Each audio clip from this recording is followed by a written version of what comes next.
நமது சோழவந்தான் தொகுதியில் வாடிப்பட்டி தெற்கு ஒன்றிய கழகம் சோழவந்தான் பேரூர் கழகம்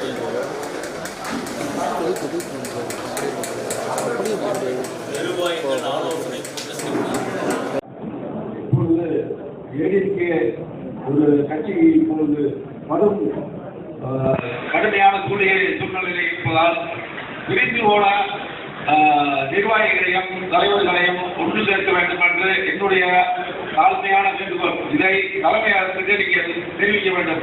அதுபோல இதே போல ஒவ்வொரு மாவட்டத்திலும் தொண்டர்களுடைய கருத்துக்களை நீங்கள் கேட்க வேண்டும். பிரிந்து போனவர்களை சேர்க்கலாமா சேர்க்கக்கூடாதா இதனுடைய கருத்தை இங்கே தலைமையகத்தில் தெரிவிக்க வேண்டும். என்னுடைய சார்பாக நான் என்னுடைய கருத்தை தெரிவிக்கின்றேன். அது மற்றும் இணைந்து செயல்பட்டால் ஒன்று சேர்ந்தால் கோடி நன்மை என்று சொல்வார்கள். அதுபோல நீங்க பிரித்தவர்கள் தான் சேர்க்க முடியாது, அது செய்ய முடியாது, இது செய்ய முடியாது என்று அது கட்சிக்கு உகந்ததல்ல. கட்சியை பாரம்பரியமா இன்னும் பல நூற்றாண்டு காலம் இந்த கட்சியை வலு சேர்க்க வேண்டும். நீங்க வலு சேர்த்தால்தான் 2026 இந்த கட்சியை நம்ம ஒரு மக்களுக்கு தொண்டு செய்யக்கூடிய கட்சியாக வளர்க்க முடியும். இல்லை என்றால் எதிர்கட்சிக்கு நம்மளது அறிவிக்கையை எடுத்துக் கொண்டு வாழ்நாள் முழுவதும் போய்கொண்டுதான் இருக்க வேண்டும். எனக்கு வாய்ப்பு இருந்தால் நன்றி, வணக்கம். நம்முடைய மாண்புமிகு அமைச்சர் அவர்கள் இங்கே பேசுகிற போது நம்முடைய 2 கழக தொண்டர்கள் கழகத்தின் மீது பற்று கொண்டு விசுவாசம் கொண்டு அவர்கள் தெரிவித்த கருத்துக்கு பதில் சொன்னார். நானும் அதை ஒட்டி வழிமொழிந்து இந்த கழகத்திலே சேர்வதற்கு தொண்டர்களுக்கு தடை இல்லை.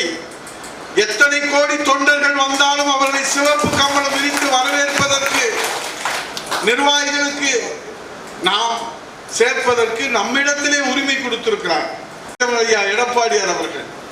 தலைமையை பொறுத்து விவாதிப்பது என்பதோ அது குறித்து கருத்து சொல்வது என்பதோ தலைமை பார்த்துக் கொள்வார்கள். இரட்டையை மீட்டெடுத்து, கட்சியை மீட்டெடுத்து, தலைமை கழகத்தை மீட்டெடுத்து, தொண்டர்களை மீட்டெடுத்து, இன்றைக்கு தமிழகத்தை மீட்டெடுப்பதற்காக மக்கள் விரோத ஆட்சிக்கு எதிராக போராடி கொண்டிருக்கிற புரட்சி தமிழ் ஐயா எடப்பாடியார் அவர்கள் எல்லாம் அறிந்தவர், எல்லாம் தெரிந்தவர். அம்மாவுடைய ஆன்மாவின் வழிகாட்டுதலோடு தான், புரட்சி தலைவருடைய ஆன்மாவின் வழிகாட்டுதலோடு தான் இந்த கட்சியை அவர் வழிநடத்தி கொண்டிருக்கிறார். அவர் ஒரு சாமானிய தலைவர்.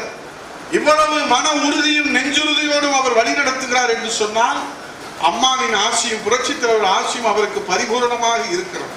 அதைத்தான் நம்முடைய மாண்புமிகு அமைச்சர், முன்னாள் அமைச்சர், கழகத்தின் அமைப்பு செயலாளர் இங்கே அவருக்கே உரிய பாணியிலே எடுத்து சொன்னார்கள் என்பதையும், இருந்த போதிலும் உங்களுடைய கருத்தை நீங்கள் துணிச்சலோடு விசுவாசத்தோடு சொன்ன கருத்தை மாவட்ட கழகத்தின் சார்பிலே தலைமை கழகத்திற்கு கொண்டு செல்லுகிறோம் என்பதை உங்களுடைய மேலான கவனத்திற்கு தெரிவித்துக் கொண்டு